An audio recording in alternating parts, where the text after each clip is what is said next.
ធម្មតាតែប៉ុណ្ណោះប៉ុន្តែបើសិនជាបោះចូលទៅក្នុងមាត់សॉมប៊ីណាមួយវាអាចជួយដកស្រមោលចេញពីក្នុងខ្លួនរបស់សॉមប៊ីនោះបានប្រុកបានដឹងរឿងហ្នឹងដោយចៃដន្យកាលពី5ឆ្នាំមុនក្រោយពេលគាត់រស់ឡើងវិញជាលើកទី2គាត់បានត្រឡប់មក Thriller Bark វិញដើម្បីរកស្រមោលរបស់គាត់ប្រុកបានប្រាប់ Robin និង Frankie ថាកាលនោះគាត់បានប្រយុទ្ធជាមួយនឹងសॉមប៊ីដែលមានស្រមោលរបស់គាត់តែវាអត់ឈ្នះទេតែទោះជាយ៉ាងណាគាត់ត្រូវតែរត់គេចដើម្បីរស់ព្រោះគាត់ធ្លាប់សន្យាជាមួយនឹងមិត្តភក្តិរបស់គាត់ម្នាក់ថានឹងត្រឡប់ទៅជួបគ្នាវិញហើយនៅថ្ងៃដែលគាត់រត់គេចនោះគាត់បានឃើញសॉមប៊ីមួយក្បាលដេកស្លាប់ដោយសារតែវាបានស៊ីត្រីប្រឡាក់អំបិលអញ្ចឹងហើយទើបគាត់ដឹងថាចំណុចខ្សោយរបស់ពួកសॉមប៊ីគឺអំបិលមុនពេលបែកគ្នា Frankie បានសួរប្រុកមកសំណួរទៀតប៉ុន្តែមិនដឹងថាគាត់សួរអីទេគ្រាន់តែដឹងថាចម្លើយរបស់ប្រុកបានធ្វើឲ្យគាត់មានអារម្មណ៍ថាកំសត់យំវេមវាមនៅពេលនោះគាត់បានចោទសម្ដីថាប្រុកគឺជាមនុស្សល្អខ្លាំងណាស់ចំណែក Robin ក៏យល់ស្របតាមគាត់ដែរត្រឡប់ទៅមើលក្រុមរបស់ Moria ពេលនេះពួកគេកំពុងតែធ្វើដំណើរទៅតាមបន្ទប់សម្ងាត់មួយដែលមានលេខ900ហើយ Nami Usopp និង Chopper ដែលកំពុងតែពួននៅក្នុងខ្លួនរបស់ Kumasi ក៏បានចូលទៅក្នុងនោះតាមគេតាមឯងដែរនៅក្នុងបន្ទប់នោះត្រជាក់ខ្លាំងណាស់ព្រោះវាគឺជាកន្លែងរក្សាសាកសព Zombie ដែលខ្លាំងជាងគេហើយ Moria បានហៅឈ្មោះ Zombie នោះថា Oz បន្ទាប់មក Moria បានដើរទៅជិត Zombie យក្សឈ្មោះ Oz នោះហើយបានដកយកស្មារបស់ Luffy មកប្រាប់ថា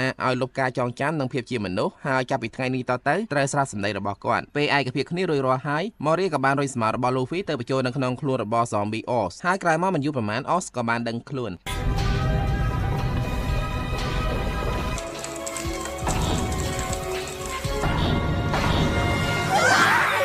ឃើញចឹង Nami Usopp ហើយនឹង Chopper ភ្ញាក់ផ្អើលខ្លាំងណាស់រហូតដល់ធ្លាក់ចេញពីក្នុងខ្លួនរបស់ Kumasi មកវិញក្នុងពេលជាមួយគ្នា Oz ក៏ចាប់ផ្ដើមកម្រើកខ្លួនធ្វើឲ្យរំជួយកក្រើកពីពេញកន្លែងហ្នឹងចាប់ផ្ដើមមុនគេដោយ Luffy ដែរ Oz ទាមទារស៊ីសាច់ព្រោះគាត់ឃ្លានហើយគ្រាន់តែសម្លេងស្រែករបស់គាត់ធ្វើឲ្យមនុស្សជុំវិញទីនោះប៉ើងអស់ហើយឆ្លៀតពេលនោះ Nami Usopp និង Chopper ក៏នាំគ្នារត់គេចពេលនេះ Nami ចាប់ផ្ដើមយល់ហើយថា Zombie ដែលត្រូវបានគេបញ្ចូលស្មោលនៅឯរក្សាអត្តចរិតរបស់ម្ចាស់ស្មោលបានខ្លះបន្តមកខណៈពេលដែលពួកគេកំពុងតែរត់គេចនោះ Absalom បានតាមតនពួកគេហើយបាញ់ Usopp និង Chopper ឲ្យធ្លាក់ពីជណ្ដើររបួសធ្ងន់ចំណែក Nami វិញគាត់បានទៅចាប់គ្រាកយកទៅរៀបការជាមួយនឹងគាត់ទោះបីជា Usopp និង Chopper ចង់ជួយក៏ជួយអត់ទាន់ដែរបន្ទាប់ពី Absalom ចាប់ Nami យកទៅបាត់មាន Zombie ជាច្រើនបានមកពាត់ចាប់ Usopp និង Chopper ប៉ុន្តែសំណាងល្អពេលនោះជាបាន Robin និង Frankie មកចាត់ការក្រុម Zombie បានខ្លះហើយរំដោះ Usopp និង Chopper នាំគ្នារត់គេចចេញពីទីនោះសម្ដៅទៅទូកសាន់នេះនៅតាមផ្លូវ Frankie ក៏បានប្រាប់ពីចំណុចខ្សោយរបស់ពួក Zombie ទៅ Usopp និង Chopper ផងដែរត្រឡប់ទៅមើល Zombie Oz វិញ Moria បានបញ្ជា Zombie ផ្សេងទៀតឲ្យជញ្ជូនអាហារទៅឲ្យគាត់ញ៉ាំប៉ុន្តែញ៉ាំអស់ច្រើនហើយ Oz នៅតែមិនឆ្អែតនៅពេលនោះ Moria បានបញ្ជាឲ្យគេយកអាហារមកបន្ថែមទៀតហើយ Zombie ផ្សេង